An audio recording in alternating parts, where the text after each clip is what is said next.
નમસ્કાર દર્શક મિત્રો, TV7 લાઈવ ન્યૂઝમાં હું છું આપની સાથે એન્કર ગોપી પીઠિયા। એક નજર કરી આજના મુખ્ય સમાચાર પર। રાજકોટ અમદાવાદ હાઈવે પર કુવાડવા જીઆઈડીસી નજીક આવેલા ઓવરબ્રિજ પર અકસ્માતની ઘટના સામે આવી છે। મળતી માહિતી મુજબ બે ટ્રક વચ્ચે જોરદાર અથડામણ થતા હાઈવે પર અફરાતફરીનો માહોલ સર્જાયો હતો। અકસ્માતને કારણે ઓવરબ્રિજ પર ટ્રાફિકની અવરજવર પ્રભાવિત થઈ છે અને વાહનોની લાંબી લાઈનો લાગી ગઈ છે। સ્થાનિક લોકો અને અન્ય વાહન ચાલકો દ્વારા મદદ પહોંચાડવાનો પ્રયાસ કરાયો હતો। ઘટનાની જાણ થતાં જ પોલીસ અને ઇમરજન્સી ટીમ પણ ઘટના સ્થળે પહોંચી ગઈ છે। સ્થિતિ નિયંત્રણ લેવા કામગીરી હાથ ધરાઈ હતી। હાલ સુધી જાનહાની અંગે સ્પષ્ટ માહિતી મળી નથી। વધુ વિગતો માટે રાહ જોવામાં આવી રહી છે। TV7 લાઈવ ન્યૂઝ સાથે reporter Mahesh Limbadiya. Khambha police station વિસ્તારમાંથી પકડાયેલા વિદેશી દારૂનો આજરોજ કાયદેસરની કાર્યવાહી હેઠળ નાશ કરવામાં આવ્યો છે।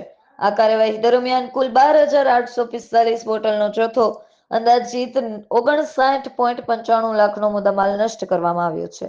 ધારીના ચલાળા નજીક બલાડા ચોકડી પાસે ખુલ્લી જગ્યામાં આ કામગીરી હાથ ધરાઈ હતી, જેમાં એસીપી જયવીર ગઢવી, એસડીએમ જાડેજા, નશાબંધી અધિકારી ખાંભા, પીએસ ચુડાસમા સર, મામલતદાર, પ્રાંત અધિકારી તેમજ અમરેલી ફાયર વિભાગની હાજરી રહી હતી।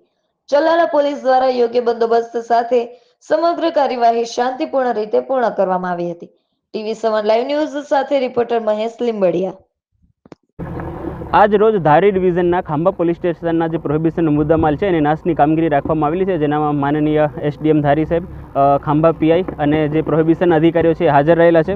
આજ રોજ કુલ જે નાશપાત્ર બોટલો છે એ 17 ગુનાની 12,845 છે, જેની કુલ મુદ્દામાલની કિંમત 59,95,371 છે। દરેક અધિકારીઓની ઉપસ્થિતિમાં આજે છે બધી બોટલોનો એનું નિકાલ કરવામાં આવેલું છે। માંગરોળ પોલીસ સ્ટેશન વિસ્તારમાં સગીર બાળકને ગાડી ચલાવવા આપતા મામલે પોલીસે કડક કાર્યવાહી કરી છે।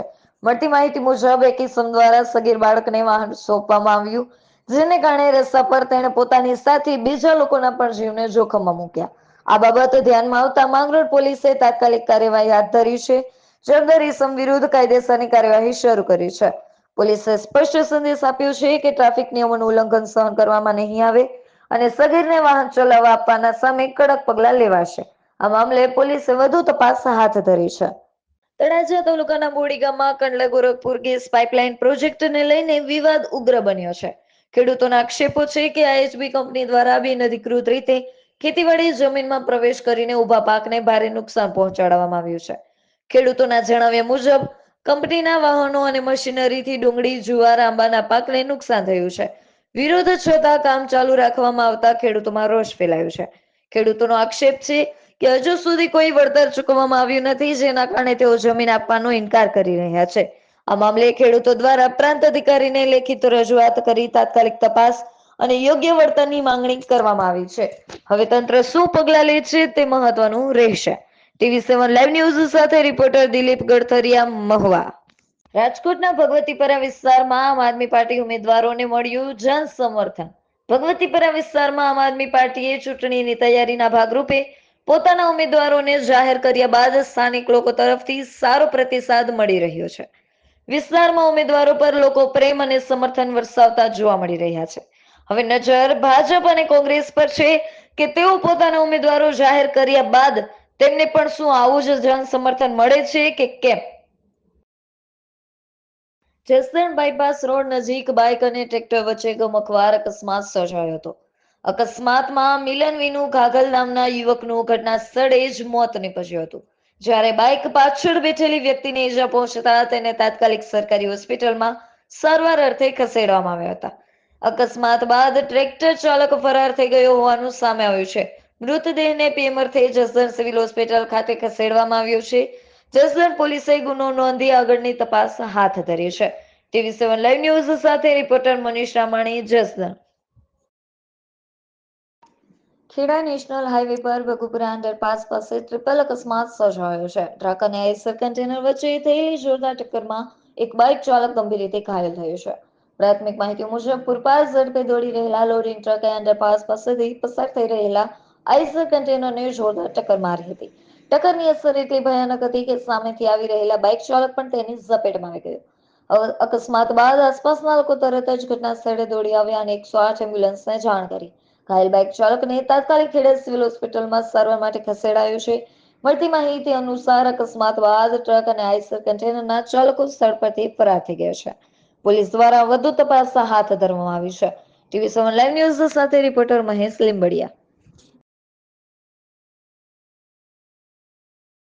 ચૈત્રી નવરાત્રી અને ભાવનગરના મહુવા તાલુકામાં આવેલું ઊંચા કોટડા ધામ, જ્યાં માતા ચામુંડામાનું ધામ છે, આ દિવસોમાં ભક્તિથી ગુંજી ઉઠ્યું છે. ચૈત્ર મહિનાને માતાજીનો વિશેષ મહિનો માનવામાં આવે છે. અહીં ભક્તોની ભારે ભીડ જોવા મળે છે. દરિયાકાંઠે આવેલા આ પવિત્ર ધામ ભક્તોની આસ્થાનું કેન્દ્ર બની ગયું છે, જ્યાં લોકો પોતાની માનતાઓ પૂર્ણ કરવા દૂર દૂરથી આવી રહ્યા છે.